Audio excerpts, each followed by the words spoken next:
सिंधुदुर्गातील शिरोडा वेळागर येथे ताज हॉटेल उभारण्यासाठी त्रिपक्षीय करारावर स्वाक्षरी झाल्यानं महत्वाकांक्षी प्रकल्पाला गती मिळाली आहे। इंडियन हॉटेल्स कंपनी, महाराष्ट्र पर्यटन विकास महामंडळ आणि स्थानिक जमीनदारांच्या प्रतिनिधींमध्ये हा करार झाला। या प्रकल्पामुळे सिंधुदुर्गला प्रमुख पर्यटन स्थळ म्हणून विकसित करण्याच्या प्रयत्नांना मोठी चालना मिळणार आहे। पालकमंत्री नितेश राणे यांच्या प्रयत्नांमुळे बहुप्रतीक्षित ताज प्रकल्पाचा मार्ग मोकळा झाल्याचं सांगण्यात आलं।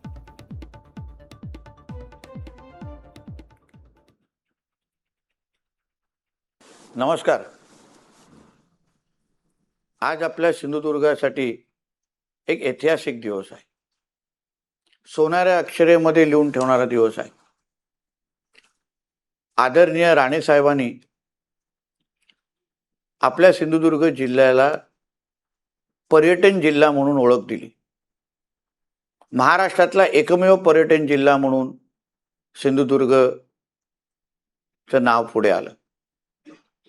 उद्दिष्ट एवढंच होता की जिल्ह्यामध्ये पर्यटनाच्या माध्यमातून रोजगार निर्मिती व्हावी, तरुण तरुणीच्या दोन हाताला काम मिळावं, आपली उलाढाल वाढावी, आपले दरडोई उत्पन्न वाढावं आणि पर्यटनाच्या नकाशावर सिंधुदुर्गचं नाव जगाच्या पाठीवर घेण्यात यावं।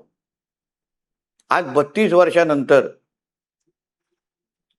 आदरणीय मुख्यमंत्री देवेंद्र फडणवीसजींच्या उपस्थितीत आणि दोन्ही उपमुख्यमंत्री आणि पूर्ण मंत्रिमंडळाच्या उपस्थितीत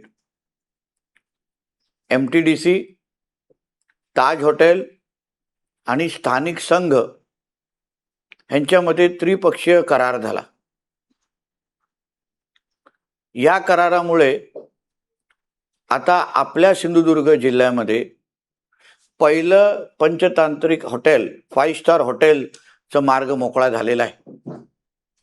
या 5 स्टार हॉटेलमुळे आपल्या जिल्ह्याच्या दरडोई उत्पन्नामध्ये, स्थानिक बाजारपेठामध्ये आणि तरुण तरुणींना दर्जेदार नोकऱ्या मिळण्यासाठी मार्ग मोकळा झालेला आहे। आता आपल्या जिल्ह्यामध्ये दर्जेदार खर्च करणारा पर्यटक येईल, बाजारपेठामध्ये हातभार लावेल आणि जिल्ह्याच्या विकासाला अजून मोठा